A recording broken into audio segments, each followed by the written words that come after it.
നമസ്കാരം. ഫോർത്ത് കേരള ന്യൂസിലേക്ക് സ്വാഗതം. ഗാസയിൽ ഇസ്രായേൽ നടത്തുന്ന വംശഹത്യയിൽ പ്രതിഷേധിച്ച് ഹൂത്തി വിമതർ റാഞ്ചിയ കപ്പലിലെ ജീവനക്കാരെ ഒടുവിൽ വിട്ടയച്ചിരിക്കുകയാണ് അവർ. 2023 നവംബർ 19 പിടികൂടിയ ഗാലക്സി ലീഡർ എന്ന കപ്പലിലെ 25 ജീവനക്കാരെയാണ് 14 മാസങ്ങൾക്ക് ശേഷം മോചിപ്പിച്ചിരിക്കുന്നത്. ഇസ്രായേലിൽ സമ്പന്നനായ എബ്രഹാം റാമി ഉംഖരവുമായി ബന്ധമുള്ള കപ്പൽ യമൻ തീരത്തു നിന്നാണ് ഹൂത്തി സേന പിടിച്ചെടുത്തത്. ജീവനക്കാരെ വിട്ടയച്ച വിവരം ഹൂതികളുടെ ഉടമസ്ഥതയിലുള്ള അൽ മസീറ ടിവിയാണ് പുറത്തുവിട്ടിരിക്കുന്നത്. ഗാസയിൽ ഇസ്രായേലും ഹമാസും തമ്മിൽ വെടിനിർത്തൽ കരാർ പ്രാബല്യത്തിൽ വന്ന പശ്ചാത്തലത്തിലാണ് പുതിയ തീരുമാനം വന്നിരിക്കുന്നത്. കൂടാതെ വിട്ടയച്ച ജീവനക്കാരെ ഒമാന് കൈമാറുകയും ചെയ്തിട്ടുണ്ട്. ഗാസയിൽ യുദ്ധം അവസാനിപ്പിക്കാതെ ഇസ്രായേലിൽ ബന്ധമുള്ള ചരക്ക് കപ്പലുകൾ ചെങ്കടൽ വഴി കടത്തിവിടില്ലെന്നാണ് ഹൂത്തികൾ പ്രഖ്യാപിച്ചിരുന്നത്. ഇതിനു പിന്നാലെയാണ് ജാപ്പനീസ് കമ്പനി നടത്തിപ്പിനെടുത്ത കപ്പൽ ചെങ്കടൽ വഴി സഞ്ചരിക്കുന്നതിനിടെ പിടികൂടുകയും ചെയ്തത്. തുടർന്ന് ഹൂതി സായുധ വിഭാഗത്തിനായിരുന്നു ഹുദൈദ പ്രവിശ്യയിലെ തുറമുഖത്ത് അടുപ്പിച്ച കപ്പലിന്റെ നിയന്ത്രണം. യുക്രൈൻ, മെക്സിക്കോ, ഫിലിപ്പൈൻസ്, ബൾഗേറിയ തുടങ്ങിയ രാജ്യങ്ങളിൽ നിന്നുള്ളവരാണ് ഇതിലെ ജീവനക്കാർ.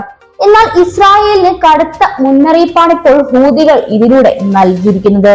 കരാർ ലംഘിച്ച് വീണ്ടും കളിയിറക്കിയാൽ താങ്ങാനാവുന്നതിലും അപ്പുറമുള്ള തിരിച്ചടി നൽകുമെന്നാണ് ഹൂതികളുടെ മുന്നറിയിപ്പ് വന്നിരിക്കുന്നത്.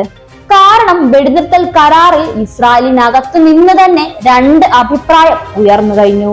കടുത്ത എതിർപ്പ് മൂലം നെതന്യാഹു പുറത്താക്കുന്ന അവസ്ഥ വരെ ഉണ്ടായിട്ടുണ്ട്.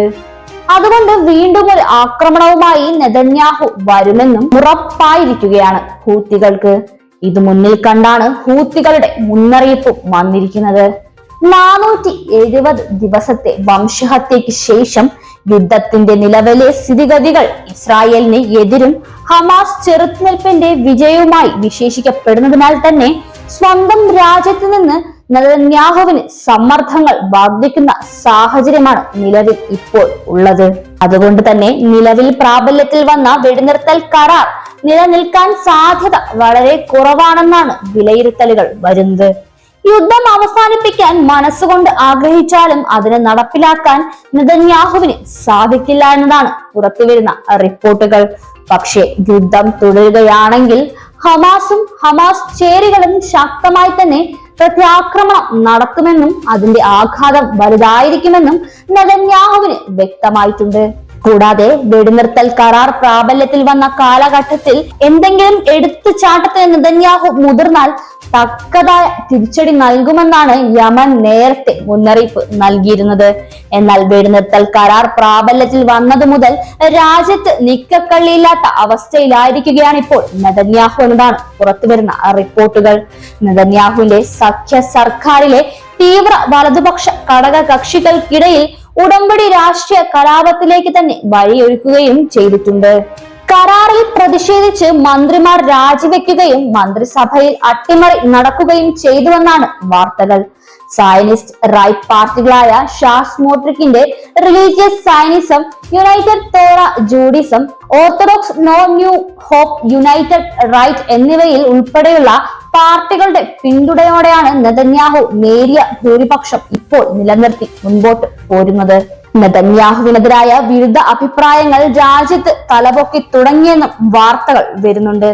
പുതിയ ഒരു തിരഞ്ഞെടുപ്പ് നടന്നാൽ ഇസ്രായേൽ രാഷ്ട്രീയം അസ്ഥിരപ്പെടുമെന്നും തലവൻ ഇല്ലാത്ത നിലയിലേക്ക് രാജ്യം എത്തുമെന്നും വിലയിരുത്തലുകൾ വരുന്നുണ്ട്.